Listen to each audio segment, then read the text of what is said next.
pessoal, tudo bem com vocês? Eu sou a Nicole, psicóloga, e apresentadora do Comunicast. E sejam bem-vindos a mais um episódio. E é com grande honra que, a nossa convidada, a nossa psicóloga incrível, Suelen. Seja bem-vinda, Su. Muito obrigada, Nick. Muito obrigada. É um prazer enorme estar aqui. Poder falar um pouquinho dessa minha trajetória de mãe, esposa, psicóloga, policial militar e todas as outras personas aí que possam aparecer no meio dessa nossa conversa. É um prazer enorme, eu agradeço. E assim, muitas pessoas acabam te vendo no consultório, pra cima e pra baixo, correndo. Eu quero primeiro que você conte quem é a Suelen. Gera algumas dúvidas, né? Tem foto de policial, tem foto de mãe, tem foto de psicóloga. Sou psicóloga há mais de 10 anos. A minha formação de psicóloga é anterior ao meu ingresso na Polícia Militar. Sou policial militar, atualmente estou licenciada da Polícia Militar. E já chego no porquê do licenciamento, né? Claro, que eu acho que é a cereja do bolo. Exato. E desde então, dessa minha transição na carreira, voltei novamente para a psicologia por conta do diagnóstico da Sarinha.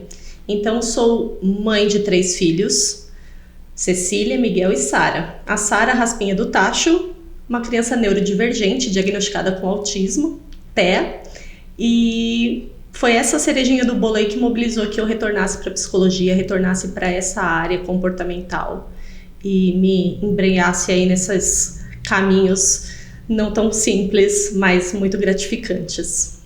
Quantos anos que tem os 3? A Cecília tá com 12, vai completar 12 agora. Miguelzinho completa 10 esse mês.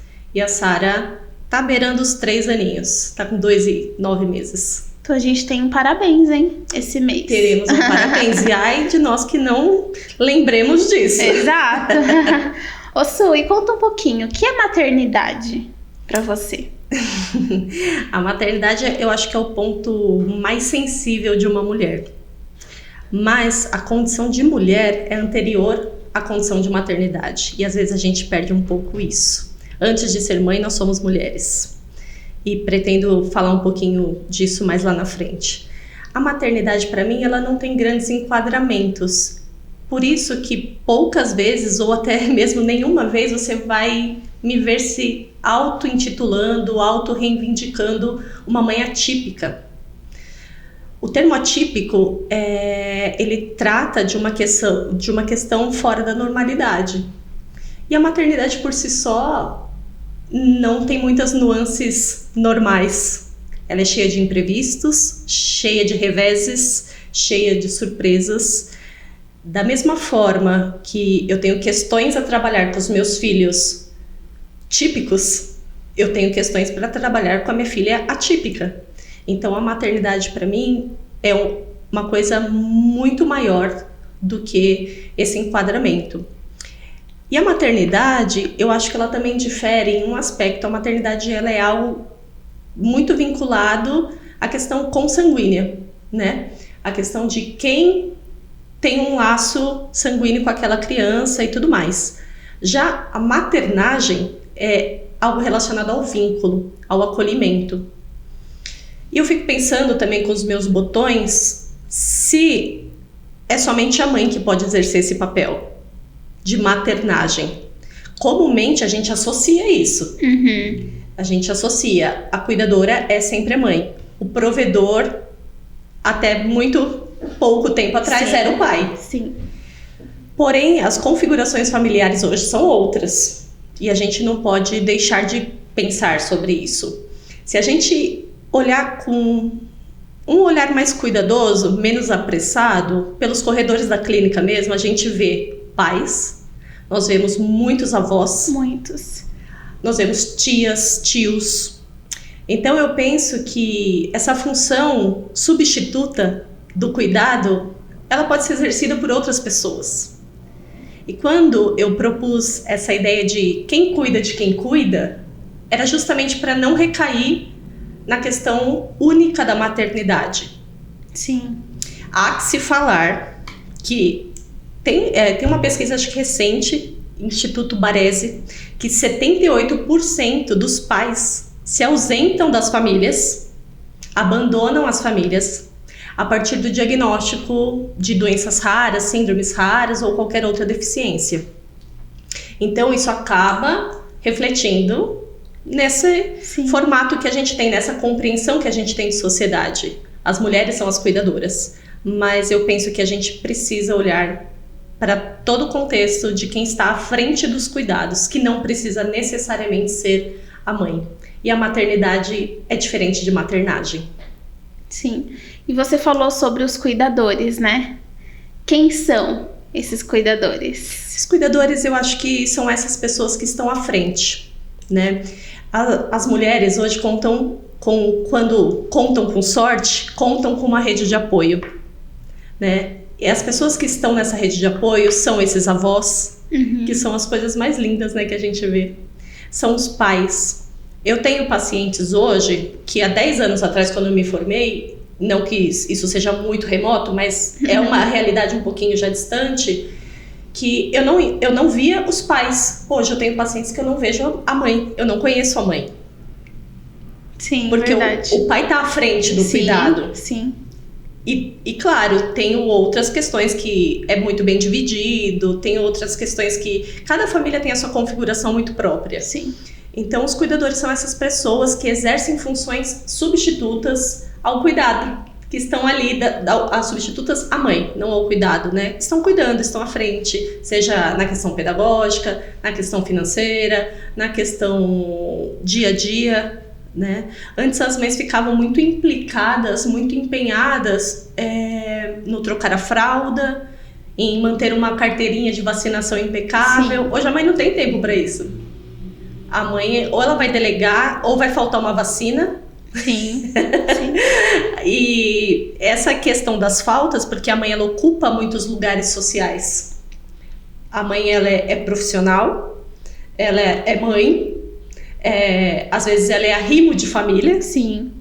Então, em algum aspecto, ela vai falhar, ela vai faltar. Eu acho que essa parte é mais angustiante, né? Eu acho que é isso, porque quando a gente falha, eu brinco, né? Eu brinco que pré-requisito da maternidade é a culpa. Se você não tiver culpa, você não pode ser mãe. Porque ela vem junto, ela acompanha, ela é aliada. E para que a gente diminua essa carga toda, sobretudo essa carga de ansiedade, a gente precisa diminuir essa culpabilidade, né? E entender que dá para dividir tarefa, dá para delegar, dá para entender que isso não é uma função exclusiva da mulher. Exato. Não é uma função exclusiva da mãe. Né? Sim. E o cuidado com esses cuidadores? Acho que é um ponto muito importante, né? Assim, quais são esses cuidados? Sim, eu penso que se a gente remontar a minha fala inicial, de que antes de ser mãe, antes de ser pai, você é ou mulher ou homem, e você se ocupar de não perder essa identidade, essa trajetória da paternidade, da maternidade, elas serão mais tranquilas. Sabe o Dia dos Namorados chegando e você poder sair com seu esposo, você continuar Exato. Sendo esposa e isso não vai prescindir da sua maternidade? Você continuar podendo trabalhar, claro, dentro das suas possibilidades. A gente sabe que tem mães que não podem. A gente sabe que tem mães que não podem sair de casa. Sim. Porque os cuidados, né, o suporte que ela oferece para o filho é único e exclusivo. E a gente sabe que cada realidade é uma. Por isso que eu tento fugir muito das molduras sociais. Dos quadradinhos, Dos quadradinhos. A gente precisa pensar um pouquinho maior. Então, os cuidados são esses. A gente precisa ter a nossa identidade, a nossa identificação com o que a gente faz. A gente precisa zelar pela nossa saúde mental, física. Eu fico pensando, se essa mãe que não dá conta de manter a caderneta de vacinação do filho impecável, ela faz um check-up anual? Ela vai ao médico? Ela se cuida? Eu tenho um exemplo muito vívido para mim. Essa semana uma mãe com o pé quebrado falou assim: Su, fulaninho não vai faltar, porque eu vou levá-lo mesmo assim, eu não tenho quem leve e tudo mais. E aí eu falei assim, opa, peraí. Eu falei, isso não é uma questão somente do fulaninho. Você precisa estar bem para que o fulaninho esteja bem. Exato. E ela estava extremamente angustiada com aquela situação. E preocupada com questões tanto de cuidado quanto questões burocráticas, que a gente sabe que estão implicadas em todas as esferas da vida. Mas como que fica a clínica, como que fica o convênio, como que fica não sei o quê. E eu falei pra ela, aí, o nosso atendimento ele é humanizado. O nosso atendimento ele é pra você, de acordo com a sua necessidade, com a necessidade do seu filho. Então, isso faz a diferença. Ela me agradeceu, ela chorou, falou um pouquinho sobre não poder ter com quem contar naquele momento. Ela tinha uma dor real, ela tinha uma dor concreta, ela estava com o pé quebrado, como que ela viria? Então a gente precisa se privilegiar de vez em quando.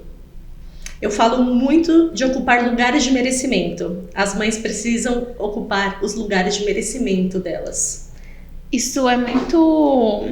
né, a gente aqui conversando, eu tô... Não, eu já tô pensando em várias questões. No consultório a gente fala muito, né, pros pais, de você precisa se cuidar, né, se olhar mais. Mas é difícil, né, porque cada realidade é uma, né, cada família tem as suas particularidades. E muitas vezes, você também já deve ter escutado inúmeras vezes a questão de eu preciso me cuidar, mas eu fico 24 horas, né? Olhando meu filho, olhando a minha filha, não tenho com quem contar. Isso é muito difícil, né? E até faz a gente, como profissional, ter um olhar um pouco mais empático.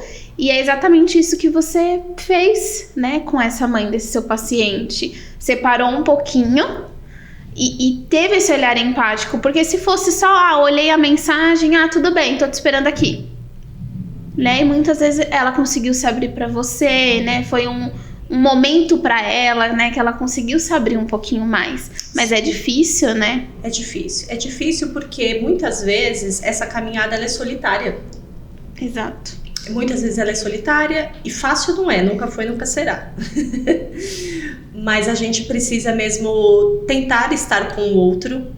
E quando eu digo em estar com o outro, é estar de verdade. É parar, olhar pro celular, não só rolar a tela, né? A vida meio que faz com que a gente haja dessa forma, né? Que acelere os áudios das pessoas. A vida, ela é assim, ela é cruel.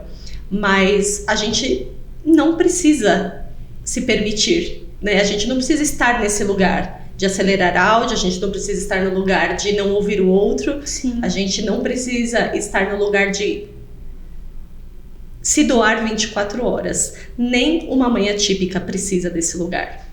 Mas para que ela entenda que ela não precisa ocupar esse lugar, ela precisa às vezes de uma ajuda profissional, uma ajuda terapêutica, psicoterapêutica, né? Quando eu vejo que existe essa necessidade para as mães dos meus pacientes, eu falo. Eu falo, e aí, o que você acha, né? De uma ajuda, uma escuta qualificada, alguém que vai te dar um outro direcionamento. Porque em ordens práticas é inviável alguém se doar ao outro pelo período de 24 horas. Vai chegar nas próximas 24 horas, essa pessoa não vai render. Sim. Nem para ela, nem para ninguém. E aí a segunda parte da minha proposta e as implicações no cotidiano neurodivergente. Essa mãe cansada, essa mãe desgastada, essa mãe fragilizada, essa mãe vulnerável, vai oferecer o quê para esse filho? Ela vai oferecer o que sobrou dela. E às vezes nem ela está se aguentando. Então a gente precisa pensar lá atrás para que lá na frente as coisas têm um outro resultado. Sim. Su, e conta um pouquinho sobre o filho real, né, versus o filho ideal. Eu acho que essa é outra sacanagem, né, da vida das mães. Toda mãe, nem toda, né, toda é um excesso da minha parte, mas a maioria das mães idealizam os seus filhos. Quando a gente é ensinada a brincar de boneca, quando a gente é ensinada a casar, ter filhos, constituir família, que o filho do vizinho fez medicina, você quer que o seu faça engenharia, que o outro seja astronauta, que o outro seja poliglota. Você não foi bailarina, mas a sua filha tem que ser bailarina. Tem projeções, tem idealizações, tem identificações, tem uma série de mecanismos na maternidade que isso às vezes facilita e muitas vezes angustia ainda mais essas mães. Sim. Porque o ideal é o inalcançável. Ideal é tudo aquilo que a gente busca e nunca para de buscar.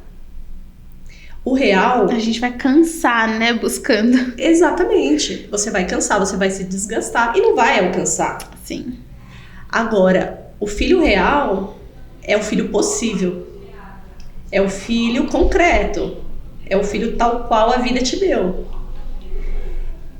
Existe uma diferença e muitas vezes um abismo entre esses dois filhos. Na medida que a gente vai aproximando esses dois filhos, né? Eu queria isso, eu queria que ele fosse astronauta, mas hoje ele consegue colocar um capacete de astronauta. A gente vai aproximando a nossa idealização, que Sim. é saudável em alguma medida, precisa existir. Esse filho precisa primeiro existir na ideia dessa mãe, para depois ele se tornar real. Sim. Então é um processo contínuo e necessário, mas nem tanto ao céu, nem tanto à terra. A gente precisa entender que os filhos, sejam eles típicos ou atípicos, têm as suas limitações, têm as suas vontades, os seus desejos, o seu querer. E quando a gente impõe o nosso querer ao nosso filho, o nosso desejo, né, o nosso olhar, de forma muito contundente, a gente se frustra. E aí esse filho deixa de ocupar um lugar bacana para ser um fator ansiógeno. Você fala assim, nossa, mas nada? Não vai sair nada, né? Não vai falar? Não vai andar? Não vai tal coisa? Não vai não sei o quê? Não vai... E nesse movimento de tentar buscar o que seu filho não vai fazer, você perde tudo aquilo que ele já faz. Sim. Eu acho que essa é a grande questão do filho ideal e do filho real. A gente às vezes não olha, né, porque está sendo apresentado, né? Sim. Eu acho que isso é muito comum, principalmente nesse universo neurodivergente. A gente tem tanta expectativa, tanta ansiedade, tanta Sim. gana de ver as coisas acontecerem, que quando acontece algo, aquilo já não é suficiente, porque a gente quer buscar outra coisa. Hoje ele ficou 15 minutos sentadinho. Mas ele ainda não amarra o cadarço. Então, essa busca do ideal, ela vai ser inevitavelmente uma busca frustrante, inconsolável. Sim. É diferente da gente viver nessa busca do que a gente se conformar e se acomodar. Eu não digo para que as mães, para que os cuidadores, para que os pais se acomodem numa situação de, meu filho é assim e vai ser sempre assim, síndrome de Gabriela, Sim, né? Eu nasci sim. assim e vou ser assim. Não, eu digo no sentido de essa limitação é real, é concreta hoje. Qual que é o próximo passo? Mas vamos comemorar o que a gente alcançou?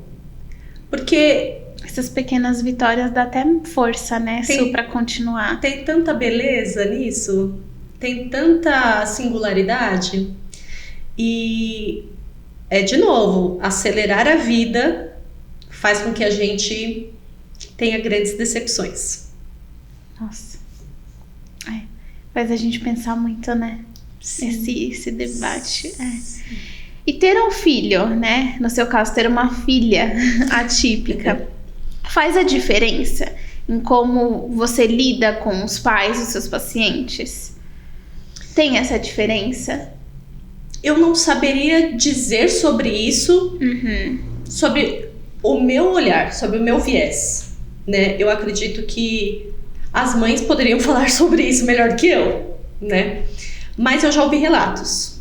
Eu tive uma mãe muito querida, aliás, todas são, que falou assim, Su, eu não sabia que você tinha uma filha autista, mas eu sempre soube que você tinha uma coisa diferente, parecia que você me entendia.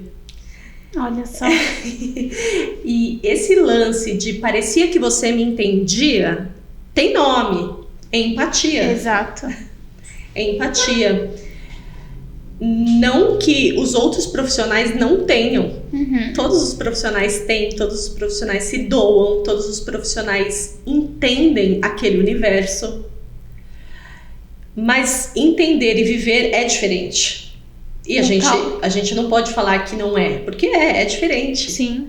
Então eu acredito que intencionalmente ou não, seja um pouquinho diferente, sim, né? Eu falo com os pais isso, né? Sempre quando eu vou dar algum exemplo, eu falo, eu não sou mãe. Né? Mas a gente, até pelos estudos, a gente acaba tendo uma bagagem ali mais acadêmica. Sim. Mas é totalmente diferente da vivência, né? Exatamente. É igual você pegar uma receita e ter o bolo pronto. Para você chegar no bolo pronto, você não precisa só ter a receita, você precisa saber fazer. Sim. Né? Mas eu acho que tem uma implicação, sim. Que por muitas vezes eu, enquanto mulher, não somente enquanto profissional, me responsabilizei a mais do que talvez eu devesse, né? Porque você fala assim, nossa, mas é o que eu quero pro meu filho, é o que não sei o que lá, é o que eu gostaria. E aí eu falei, não, esse não é o meu lugar.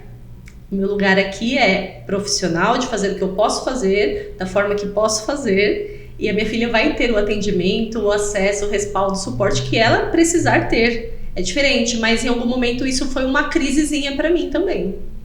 Imagina. Imagina, e deve ter sido difícil. Sim. Né, lidar. Não. Tem uma pergunta, Su, que mandaram pra gente, faz até... combina com o que você acabou de falar. Dessa implicância, né, dessa implicação. Tem como separar a parte profissional e a parte mãe? Porque, você chega em casa, tá lá com seus 3 filhos. Mas aí a Sarinha começa, né, a ter alguns comportamentos. Como que você separa essa parte de sou mãe e sou profissional e entendo do que tá acontecendo? Eu acho que essa é a parte mais angustiante que eu tenho enquanto mãe. Porque eu consigo olhar para Sara não somente com o olhar materno, mas eu consigo olhar e falar assim, poxa, não faz aquilo. Poxa, eu tava trabalhando isso com aquele pacientezinho ali. Poxa, eu tava, né? Eu acho que implica. Eu acho que uma coisa tá relacionada à outra, sim. Não tem como a gente dissociar, né? Eu sou uma pessoa só. Então, eu sou a mãe da Sara. A Sara, ela é autista. Eu trabalho com crianças no espectro. E isso acaba meio que se mesclando. Eu acho que não há uma mistura. Eu não chego em casa, boto a Sara na mesinha e falo, vamos praticar a aba aqui, vamos fazer a aba aqui. Não, eu acho que não passa por isso. Mas eu deixo isso muito a serviço, aos cuidados de quem está à frente da Sara, né? E você, melhor que ninguém, sabe disso. Mas às vezes eu olho e falo, poxa, eu queria não ver o que eu vejo. Eu queria ter a oportunidade de ter uma maternidade atípica mais romanceada. E sendo psicóloga, isso não me foi permitido. A Sara tinha 10 meses quando eu olhei e falei, poxa, tá esquisito. Claro que eu atribuo muito isso a minhas outras 2 gestações, maternidades, né? Mas a psicologia também, né? Você fala, poxa, isso aqui já me deu um repertório. E às vezes a ignorância é maravilhosa. No meu caso não foi diferente. Às vezes eu gostaria de não ter sabido de tanta coisa num movimento muito rápido, né? Eu queria florear um pouco mais, poder florear um pouco mais. E pelo conhecimento técnico, isso não me foi permitido. E como que foi lidar com o diagnóstico da Sara? Foi trágico, tá? Foi trágico, porque a Sara vinha naquela gestação ideal, né? Não planejada. A Sara não tinha planos de ter uma outra gestação. E acho que muitas mães não têm, e os filhos vêm, os filhos acontecem, né? É outra coisa que a gente gosta, a gente tem dificuldades em falar. Sim. As mães se sentem muito responsáveis por, quando você pergunta, foi uma gestação planejada? Ah, foi, não, mas eu amo, não, a gente sabe que ama, mas planejamento é outra coisa. Exato. Então a Sara não foi planejada e nunca, em nenhum delírio meu, eu imaginei que eu tivesse alguma filha, algum filho em algum transtorno. Quando eu comecei a entender, quando a ficha começou a cair, as coisas começaram a ficar difíceis. Eu lembro que eu passei algumas noites em claro, chorando, muitas vezes, me desesperando. Porque eu acho que é assim, Nick, quando a gente é mãe, a gente planeja coisas, né? Vai ser jogador, astronauta, como eu disse. Quando você é mãe de uma criança neurodivergente, é como se colocasse uma venda nos seus olhos. Dali pra frente você não enxerga o futuro. Você não sabe o porvir. E eu acho que isso é o que pegou pra mim naquele momento. Eu me lembro, eu me vejo hoje na cama chorando, falando pro meu esposo: olha, eu não sei, a nossa filha não vai falar. Eu não posso morrer? E eu acho que essa é uma questão de muitas mães. Sim. As mães, várias, já falaram assim: quando eu morrer, tem mãe que já tem poupança, tem mãe que já tem asilo, tem mãe que já tem uma série de questões. E eu acho que naturalizar isso é uma coisa muito desumana. Naturalizar esse sofrimento, eu quero dizer. Sim. Não as escolhas das mães, né? Qualquer escolha é dentro da possibilidade de cada um. Então, eu me senti nesse movimento. Eu não posso morrer. O que vai ser da minha filha? Esse tratamento é efetivo mesmo? Qual que é o melhor tratamento? Eu quero o melhor para ela. Já tive momentos de, no meio do tratamento, eu ver que tudo tá acontecendo. Eu falar, gente, não, mas ela tem limitação. Eu posso levar ela pra lua que ela tem limitação. Então, é uma trajetória muito dura, é uma trajetória muito árdua, não só para mim, mas acredito que para todas. E é essa venda nos olhos que mais me incomoda. E eu falo de mim, acredito que outras mães partilhem dessa angústia, sim. Mas para mim foi isso. Digerir essa história, ela é diária. Né? É uma história que eu me reconto todos os dias, né? Como que vai ser? Ah, hoje fez tal coisa? Ah, então essa questão, essa dúvida eu tiro da frente, vamos para a próxima. Ah, hoje comeu uma bolacha? Ah, então essa preocupação eu não tenho mais. Ah, hoje sentou? Essa eu não tenho mais. E eu acho que é justamente esse dia a dia que consome, né? Essa expectativa do dia a dia que consome. Mas respondendo, né, que eu falo para caramba, foi muito difícil. O diagnóstico da Sara foi muito difícil. Foi uma coisa Quantos anos ela teve o diagnóstico? Você falou que com 10 meses você já começou a perceber. Comecei as buscas, né? E aí levava essa demanda para os médicos e tudo, né? Pediatra, tudo. E naquele momento, naquele cenário, nenhum pediatra aventa essa possibilidade. Ah, mãe, tá muito cedo, tá muito só coisa, tá? E aí, por volta de 2 aninhos, se eu não me engano, 1 ano e 10 meses, eu levei 1 ano nessa busca aí, né? De vai ali, vai daqui, que também é comum a todas as mães. Aí ela teve com 1 ano e 10 meses, por aí próximo dos 2 aninhos. Eu não tenho exatamente a certeza da data, mas próximo dos 2 aninhos ela teve o diagnóstico. E aí ela já começou o tratamento? Já começou o tratamento. Ela já estava com o tratamento, acho que com 1 aninho e 10 meses, se eu não me engano. Mas sem o laudo fechado, né, que a gente chama, ela já estava. Sim. Então, foi bem cedo. E pra Cecília e pro Miguel? Porque assim, eles já entendem, né? Eles já são grandinhos. Sim. Como que foi pra eles? Eles perceberam alguma diferença na Sarinha, no desenvolvimento? Não? Como que foi? Eles perguntaram pra você e seu marido tiveram que explicar? Conta um pouquinho. Sim.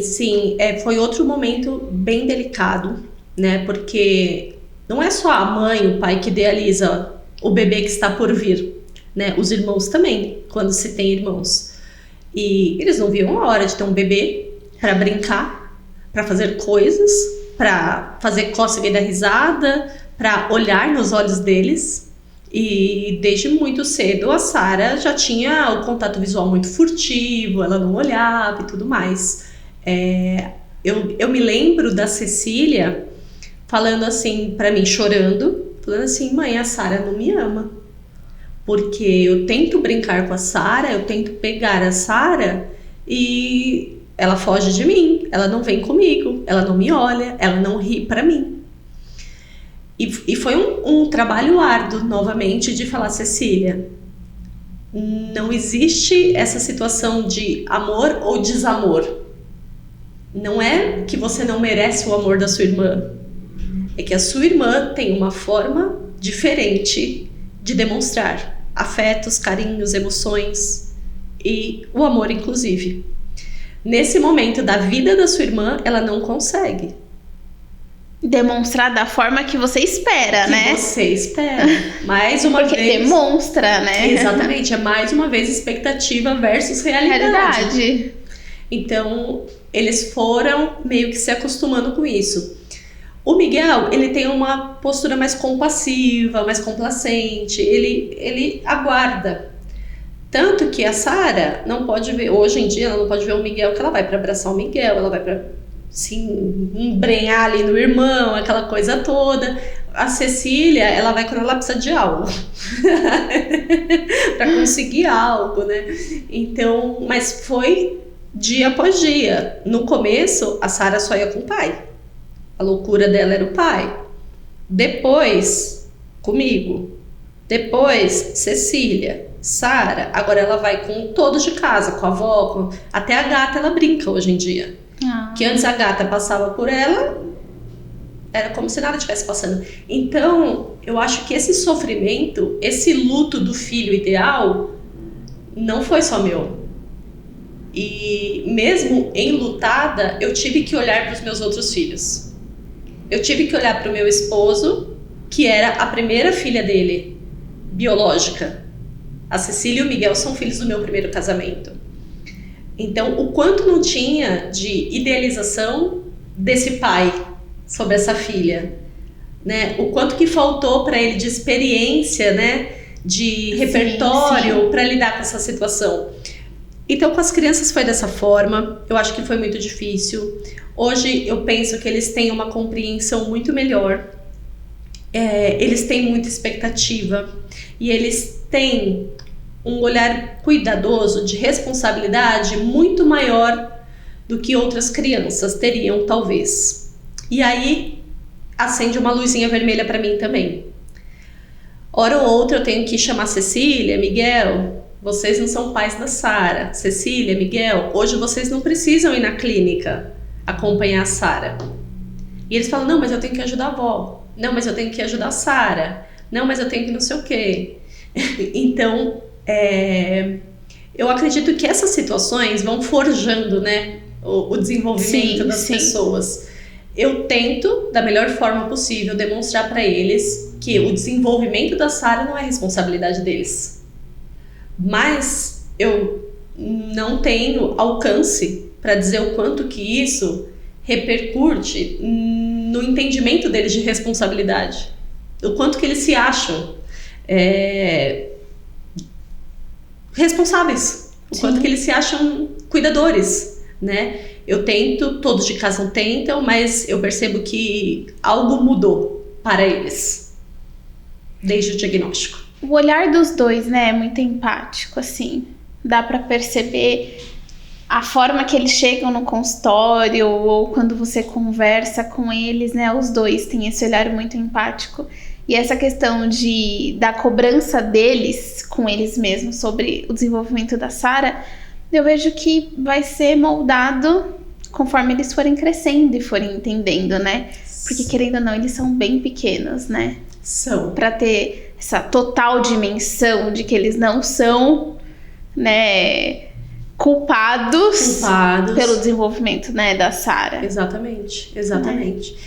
Eu acho que duas coisas marcaram Cecília e Miguel. a frustração de não ter aquela irmã ideal, aquela que vai jogar bola na hora que eles querem, que vai falar com eles na hora que eles querem. E depois esse segundo movimento de eu tenho que cuidar, eu tenho que fazer. Todo mundo aqui em casa tá correndo. Um vai trabalhar e o outro faz escala de não sei o que, o outro volta, é a avó que leva. O que eu faço? Eu preciso ajudar de alguma forma. Então, eu acho que esses são os dois movimentos. E aí eu só falo e só posso falar da Cecília e do Miguel porque outras crianças vão ter outras respostas para isso, sim. Né? Isso é um compartilhamento assim muito pessoal mesmo. Então eu acredito que seja esses dois momentos que marcaram o Miguel e a Cecília e que hora ou outra eu fico de olho ali para ver até onde eu posso auxiliá-los. Sim, sim. Su, no consultório a gente vê muitos casos, né, quando tem irmãos, né? Vários também vão na clínica, né? E até os pequenininhos ficam, eu também quero ir pra brincar, eu também quero, né? Mas assim, tem várias famílias que têm mais de um filho. E tem muitos relatos de pais, né? E alguns até mandaram pra gente essa questão de me dou, né, pra minha filha, pro meu filho. E o outro está começando a apresentar certas dificuldades, né? E a maioria questões mesmo emocionais, que acabam levantando a luzinha na escola, né? Alguma dificuldade de aprendizado ali, né? Tal. Você tem alguma dica para esses pais? Porque muitos se sentem culpados pelo estou me doando para filho X e o Y tá apresentando tal dificuldade. Sim. Eu sei lá, talvez não considere como dica, porque não sei se a forma que faço é a mais adequada, mas tem funcionado. Eu digo o seguinte, tanto para os meus quanto para quem me pergunta isso, eu falo, amor é o mesmo, afinidade é diferente e cuidado também é diferente. O quanto um filho vai exigir de cuidado difere de um filho para o outro. Essa conduta eu já tinha com a Cecília e com o Miguel, antes da Sara pensar em ser sementinha. Às vezes o Miguel estava precisando de, sei lá, um tênis. E a Cecília falava assim, mas você vai dar só pro Miguel? Eu falava, vou, porque é o Miguel que está precisando. Vocês são seres apartados. Eu preciso olhar para a necessidade individual de cada filho. E eu acho que isso se aplica com filhos atípicos. Sim. O filho atípico, ele vai exigir uma carga horária maior, um deslocamento maior, um cuidado maior, um suporte maior. Isso é indiscutível. Do que uma criança que não precisa de suporte, que tem suas funções plenas. Então, eu acho que é a base do diálogo. Você chegar no seu filho, claro, na medida da compreensão dele, na medida do desenvolvimento dele, faixa etária e tudo mais, e falar, olha, a mamãe não pode fazer isso agora, o papai não pode fazer isso agora. Sabe por que a mamãe passa tanto tempo com seu irmão, com a sua irmã? Porque ele precisa desse cuidado, ele precisa desse olhar. E não deixar de fazer pelos outros também. Não deixar de fazer pelos outros não significa que você vai fazer tudo na mesma medida. Porque não vai. Sim. Não vai. Você tem filho que gosta de estudar. Você tem filho que não gosta de estudar. Em quem que você precisa ficar em cima? De quem que você precisa ficar em cima? Do que não gosta. Aí, lá em casa, eu vou ter o que gosta de estudar, o que não gosta, e talvez a Sara tenha dificuldades em ser alfabetizada. Eu vou tratar os três da mesma forma? Então, eu acho que a gente precisa olhar para as crianças todas com um olhar de unicidade, singularidade novamente. Cada qual tem uma necessidade, cada qual exige algo de nós, desperta algo em nós. E aí entra no que eu falei sobre afinidade, né? Às vezes tem filho que fala assim, mas a minha mãe gosta mais de fulano, ela se dá bem com fulano, ela faz a torta de morango com fulano. Pra mim, eu chego lá, ela manda eu lavar a louça. Afinidade é uma coisa, sim, amor é outra. E talvez essa resposta que eu esteja dando, ela só faça sentido para quem já é mãe ou para quem já é pai, porque isso também se estende aos pais. Sim. Muito bom, Sô. Muito bom. Fiquei muito feliz com o nosso bate-papo. Tem mais alguma coisa que você queira, né, deixar aqui, né, pra gente conversar mais um pouquinho? Eu acho que nesse momento não, acho que já falei bastante, inclusive, né? Eu penso que eu sou privilegiada, ao mesmo tempo que reclamo às vezes de não poder florear, não poder, como diria uma amiga nossa, castelar, né? Não monta castelinho onde não dá, porque você já sabe até onde vai. Sim. Mas a contrapartida dessa minha reclamação é o privilégio de saber o que está acontecendo, o que está sendo feito. Porque além da angústia do porvir, do futuro, o desconhecimento é outro fator determinante para que as coisas vão para o ralo ou deem muito errado.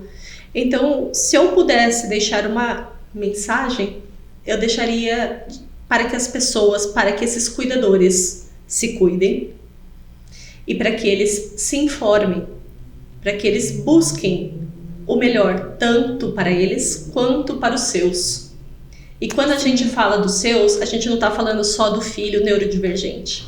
A gente está falando de toda a sua composição familiar. Exato. Tentar tirar um pouquinho desse olhar fragmentado da vida, esse olhar acelerado da vida. E voltar, porque muitas das respostas estão em nós mesmos. Eu acho que se eu pudesse falar um pouquinho a mais, seria isso. Uau! Uau! Sim, tô encantada. Ai, Nick. Sério, encantada mesmo. Espero que vocês estejam gostando desse bate-papo. E se vocês quiserem, né, outros podcasts com a Su, deixem nos comentários, porque você vem, né? Se a galera pedir, você vem? Com certeza, vai ser um prazer enorme. Eu deixo a galera assim, né, falando, porque vocês são testemunhas. Então eu peço, aí eles têm que topar, entendeu? Com certeza, um prazer enorme. Mas Su, gostaria muito de te agradecer novamente. É uma honra ter você aqui comigo, de verdade. Você é uma profissional que eu admiro, né? Tanto a Su como profissional, como a Su na parte mesmo pessoal, que eu tenho o privilégio de conhecer e estar perto.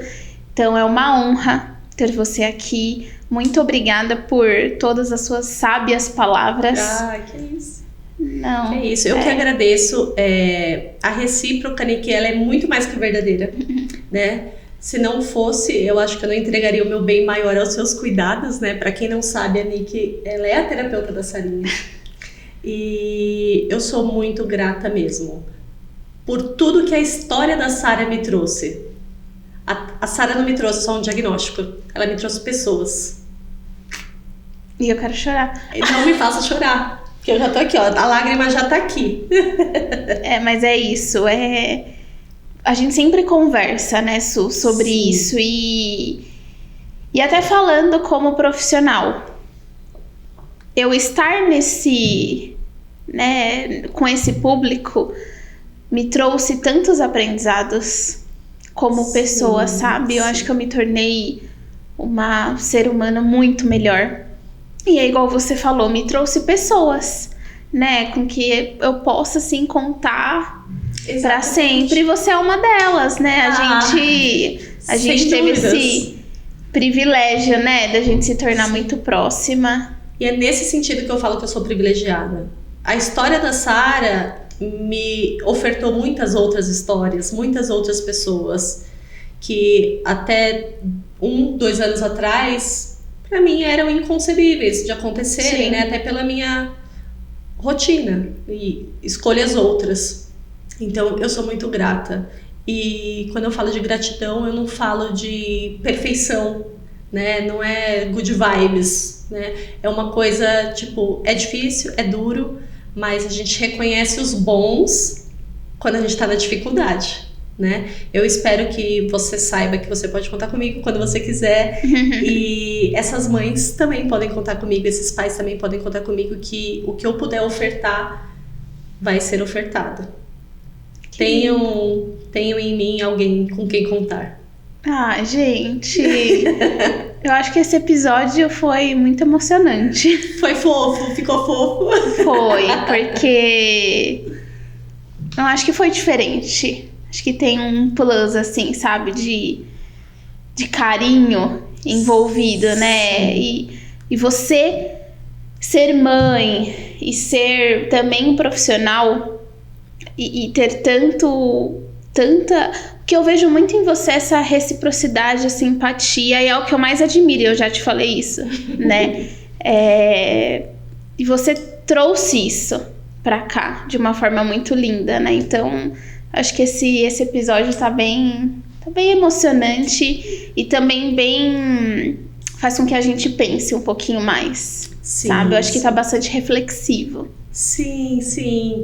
Eu acho que a reflexão, ela é cabida em todas as ocasiões, até nas mais tortuosas. Se a gente não pensa, a gente atua. A gente vai... E quando eu digo atuar, eu não digo em mentira, sim, não, né? Sim. Encenação. Eu digo, a gente leva a vida no automático. E, por vezes, isso não é o que vai te levar a momentos felizes, né? Isso não é o que vai te levar a momentos de satisfação, momentos prazerosos, momentos gratificantes. Por isso, a minha sugestão de que parem, pensem, reflitam, busquem o melhor para si e para o outro, cuidem dos seus, se cerquem de boas pessoas, né? Exato. Hoje em dia está na moda, em voga falar sobre rede de apoio. Eu acho que é crucial. E temos 78% dos homens que vão embora, mas a gente tem outros 22 que ficam, isso, 22 que ficam, e a gente precisa cuidar deles também. Sim. O homem, ele tem uma cultura de que ele não pode chorar, ele não pode sofrer, ele não pode falar, ele só vai lá e executa. Ele vai lá e leva o filho na terapia. E falo isso porque, por mais que tenha atendido pais, eu nunca vi um pai chorar. Mas pai tem culpa também. Esses dias ainda, né? Tô me estendendo, né? Pode falar. Esses dias ainda entrou um casal para fazer uma entrevista. A mãe me contou sobre o diagnóstico, sobre como foi. E estava em época, não que não estamos ainda, né? Mas quando a pandemia estava mais ferrenha, as restrições, né, estavam mais rígidas. E o pai não pôde entrar na consulta médica com a mãe. A médica cuspiu o diagnóstico para a mãe. Esse pai chegou lá para mim desolado. De tudo que eu perguntei, ele só conseguia me responder assim: eu não pude entrar com ela. Eu não estava lá na hora do diagnóstico. E ela saiu de lá surtada. Ela chorava, ela teve crise, né? Então, olha a culpa que ele carrega, né? Durante a sessão, ele ficava segurando a mão dela, porque ele sabe que a mão dela esfria quando ela tá nervosa. Olha a conexão, olha a percepção, olha o cuidado. Então, a gente precisa puxar a orelha, mas a gente também precisa dizer que essa nova fornada de homens está vindo melhor. Sim, total. Né? Eles estão vindo numa construção social melhor, eles estão se empenhando melhor, eles estão se dedicando e eles estão entendendo que esse lugar é deles, né? A mulher só precisa parar de achar que o outro não é dela também. Todo mundo pode ocupar todos os lugares, mas cada um resguardando as devidas proporções, claro. É isso. Muito obrigada. Eu que agradeço. Muito obrigada, pessoal, por vocês terem assistido o episódio inteiro. Se vocês gostaram, né, deixem nos comentários. E se tiverem também alguma sugestão de tema, deixem também nos comentários ou mandem um direct, tá bom? Um beijo.